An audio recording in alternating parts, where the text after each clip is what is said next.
Bagi kalian yang sedang mencari iPhone compact, mungkin iPhone 11 Pro ini adalah iPhone paling seksi yang bisa kalian dapatkan karena harganya sudah turun ya. Apa saja sih yang menarik dari iPhone 11 Pro ini dan hal apa yang perlu kalian perhatikan sebelum membeli HP ini? Ini adalah my full review iPhone 11 Pro by Juget.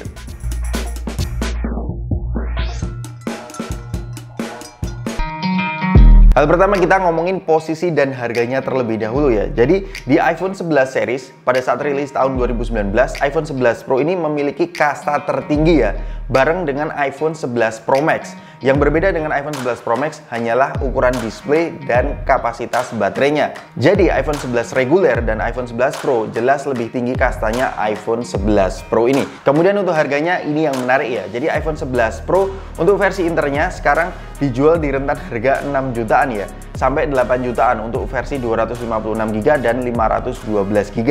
Tapi versi barunya masih dijual di iBox, namun itu adalah versi sisa produksi dari beberapa tahun yang lalu. Karena iPhone 11 Pro sudah tidak diproduksi semenjak iPhone 12 series itu rilis.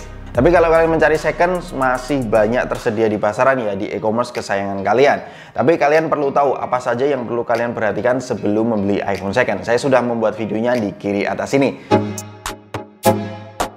Ngomongin soal desain, iPhone 11 Pro ini memiliki desain paling spesial di mata kami. Karena masih terlihat seperti iPhone 13 Pro dengan 3 boba kameranya. Dan build material di iPhone seri Pro itu menggunakan stainless steel, sehingga terasa solid ya iPhone 11 Pro ini. Pada saat Apple mengumumkan versi Pro di line up iPhone mereka, iPhone 11 Pro ini adalah iPhone seri Pro yang memiliki dimensi dan ukuran paling kecil ya. Kalau kita melihat iPhone 12 Pro dan iPhone 13 Pro, itu ternyata ukuran displaynya sudah di-up atau ditingkatkan jadi 6,1 inci. Jadi dari segi kekompekannya, iPhone 11 Pro ini dengan ukuran 5,8 inci menjadi iPhone seri Pro paling compact yang pernah dirilis oleh Apple.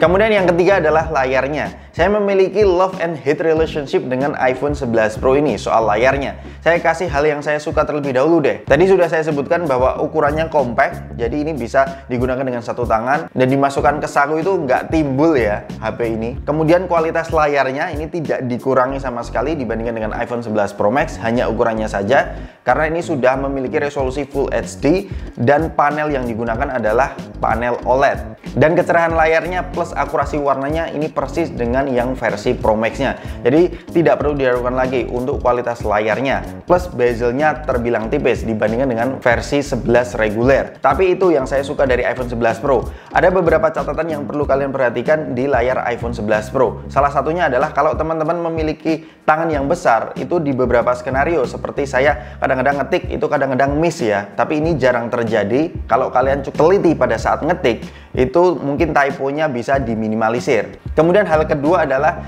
iPhone 11 Pro ini pada saat nonton YouTube tidak bisa digunakan untuk full view display ya. Jadi masih ada bar sebelah kiri dan sebelah kanan. Padahal di bagian yang ada barnya itu, kalau kita tidak nonton YouTube, itu masih bisa menampilkan konten ya. Ini yang saya sayangkan di iPhone 11 Pro. Kemudian hal yang ketiga yang jadi catatan, bukan yang deal breaker banget, itu adalah refresh rate-nya masih di 60 Hz. Jadi ketiga catatan itu sebenarnya bukan hal yang deal breaker, tapi perlu kalian ketahui sebelum membeli iPhone 11 Pro ini. Kemudian yang selanjutnya adalah performanya. iPhone 11 Pro ini ditenagai oleh A13 Bionic, RAM 4GB, dan baterainya 3046 mAh. Jangan tertipu spek di atas kertas ya, karena A13 Bionic ini kalau kita running benchmark, nilai Antutunya masih cukup tinggi ya di tahun 2022 ini. Bahkan nilai Geekbench 5-nya ini masih cukup overkill, mengingat iPhone 11 Pro ini dirilis tahun 2019. Jadi untuk multitasking atau bermain game terberat sekalipun seperti Genshin Impact itu masih sangat mumpuni di iPhone 11 Pro. Namun yang perlu kalian ingat, karena di iPhone itu tidak ada cooling yang proper, itu saya sarankan teman-teman bermain menggunakan cooling fan atau bermain di ruangan yang dingin atau ber-AC untuk mendapatkan FPS yang stabil. Kemudian untuk performa baterainya, kapasitasnya itu 3046 mAh. Kalau kita bandingkan dengan iPhone 11 reguler, sedikit lebih tinggi iPhone 11 reguler, tapi untuk penggunaan sehari-hari, iPhone 11 Pro ini jauh lebih irit dibandingkan dengan iPhone 11 reguler. Kemarin selama 3 hari saya ke Jogja, saya mendapatkan screen on time 6 jam dan 3 hari tidak dicas, itu mantep banget. Padahal iPhone 11 Pro yang saya review ini adalah iPhone second dengan baterai health sekitar 96%. Dan reviewer luar juga sudah membuktikan bahwa iPhone 11 Pro lebih irit dibandingkan dengan iPhone 11 reguler. Videonya, referensinya saya taruh di kolom deskripsi di bawah. Kemudian yang selanjutnya untuk softwarenya, jangan khawatir teman-teman, iPhone 11 series itu masih panjang ya.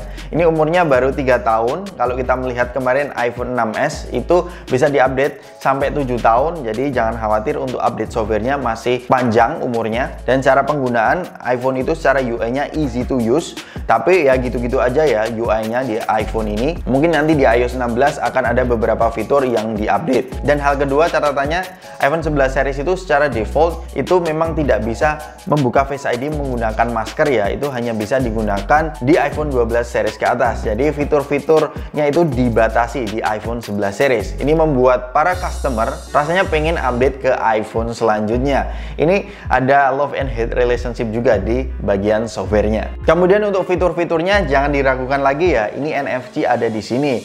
Lalu untuk stereo speakernya bisa dibilang bagus ya. Frekuensinya cukup lengkap dari low, mid, dan high-nya dengan dimensi kecil ini cukup bulat suaranya. IP68 juga ada. Meskipun kalau inter saya tidak menyarankan teman-teman memasukkan di dalam air.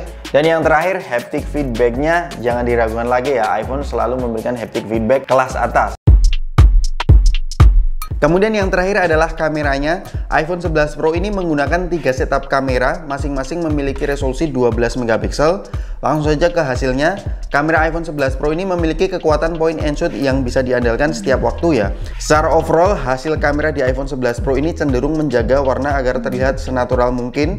Apalagi dibantu oleh fitur Deep Fusion bisa meningkatkan detail. Untuk lensa ultrawide-nya meskipun soft dan gak ada autofocus, di kondisi pencahayaan yang melimpah gak terlalu jomplang dengan lensa utamanya, terutama dari segi pewarnaannya, tapi detail jelas berkurang.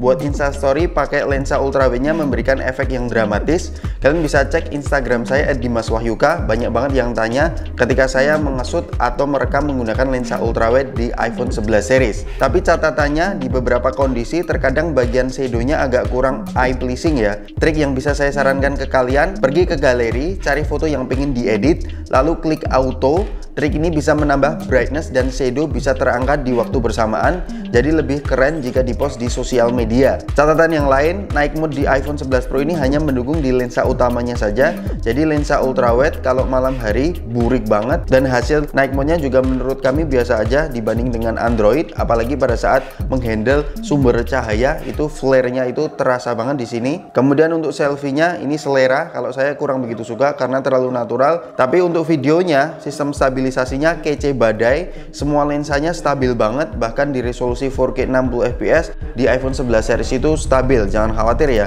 beda dengan generasi sebelumnya. Yang jadi catatan adalah pada saat kalian merekam di 4K 60 fps menggunakan lensa ultrawide, terus switch ke lensa utama, maka dia masih pakai lensa ultrawide. Tapi ini untungnya terjadi pada saat 4K 60 fps saja. Jika kalian menggunakan 4K 30 fps, kalau kalian switch itu akan ada perbedaan kualitas. Jadi benar-benar switch ya antara lensa ultrawide dan lensa utama.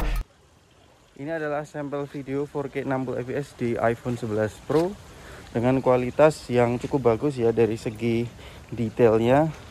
Tapi highlight di bagian langit ini kadang-kadang blown out, kadang-kadang bisa tertangkap birunya, tapi so far so good lah ya. Gimana menurut kalian?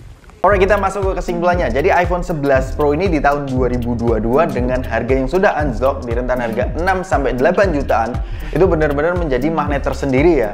Apalagi dengan desain compact dan build material yang kelas wahid membuat iPhone 11 Pro menjadi pilihan iPhone compact yang tepat di tahun 2022. Dengan segala kekurangan tadi, saya masih merekomendasikan iPhone 11 Pro dibeli di tahun ini. Terima kasih bagi teman-teman yang sudah menyaksikan video ini sampai akhir. Bagi teman-teman yang belum subscribe, monggo silahkan subscribe.